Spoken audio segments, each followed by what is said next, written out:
Hello Internet, this is Scott with Scott's Garage, and today I am privileged to be working on my 2012 Ford Fusion Hybrid. And in this video I will be replacing the upper control arm as well as what's called the sway bar link. Here are the new parts, and walk me through that. When I purchased these through Detroit Axle, it was a kit and include a lot of other parts too, but in this video, just these two parts I'll be replacing. And one of the things I wanted to point out, this is the passenger side. The passenger side, one of the first things I noticed is that there's no grease in it. It did come with a Zert, so one of the first things I'll be doing is installing this and then using my grease gun and making sure that is filled up. Also, it has a castle nut on the back end, and it came with a cotter key. So some of these have Zerts, others do not. Some have, different types of nuts, but this one again, a castle nut. All right, first thing we're going to do before we raise the car up and remove the wheel, we're going to measure the distance from the top of the fender well to the center where the bearing is at. And this is 15 and 5/8. Now the reason that's important is that right now the full weight of the car is on the front end, and when we raise it up, everything's going to drop down, and when we put the upper control arm, the rubber here has memory, and if you tighten it in a position it's not going to ride in, you're going to damage the rubber parts.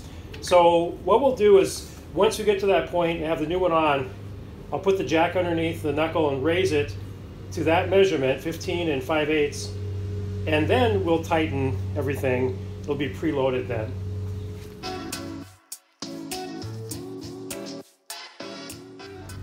Please note that I've raised the vehicle. Not only have I raised it with a floor jack, but I've replaced the floor jack with not just one but two jack stands. Safety first. You cannot use too many jack stands. These are very substantial jack stands. Please notice that I took the strut assembly out. Did that on purpose. I have a separate video on how to replace the struts on this 2012 Ford Fusion. I'll have a link below. But with the strut out, it makes it a whole lot easier to get to these two bolts, one on each side of the upper control arm.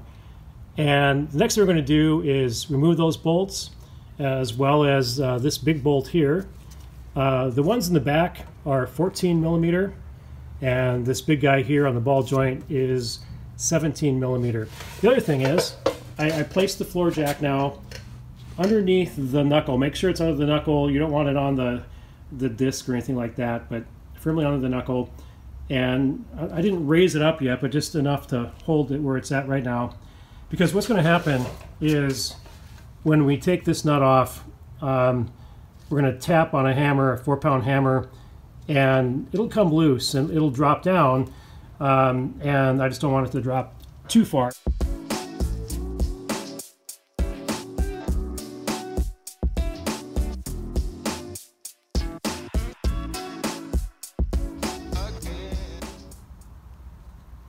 Okay, we're looking at the new upper control arm for passenger side and the old one, and I want you to see, and hopefully you can see this, but it's definitely cracked, the rubber here.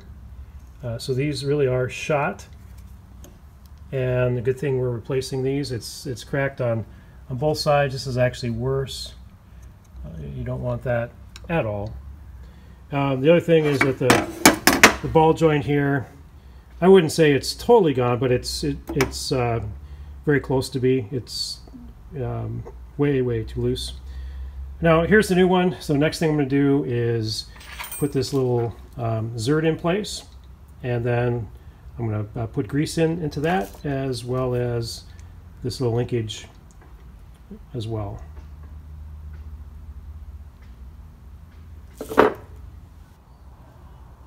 All right, remember from earlier in the video that this upper control arm did not have the Zert in place. It came with one, but I just installed it. And I'll be putting grease in for my grease gun. Also, this little linkage to the sway bar There are two zerts, one there, one there. They did not come with grease, so I'll pump those full before we install.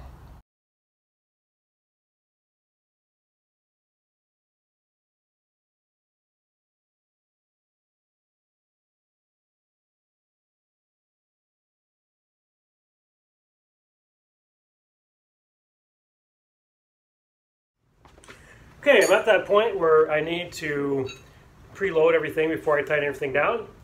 So if you remember that the measurement was 15 and 5/8. So you go there, it's about 19 right now. And so I will raise it up until it's 15 and 5/8.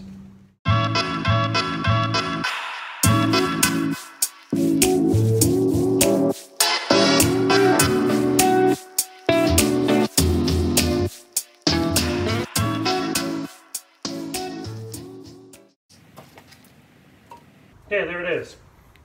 15 and 5/8. And now I will tighten everything down. And keep in mind this top nut up here is a castle nut. Please check torque settings for that ball joint. Make sure you have everything tight. We'll go from there. Okay, I'm about wrapping up this project of the upper control arm and also that sway bar linkage. And I have double checked, triple checked actually all the nuts. Everything is tight.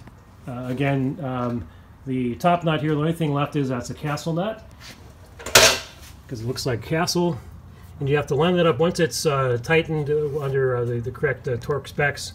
Then there's a cotter key, and we will drive that in place. And I'll pull this down here. It keeps it from retracting down. Everything is good to go, and I'll put the wheel on and about wrapping up this project.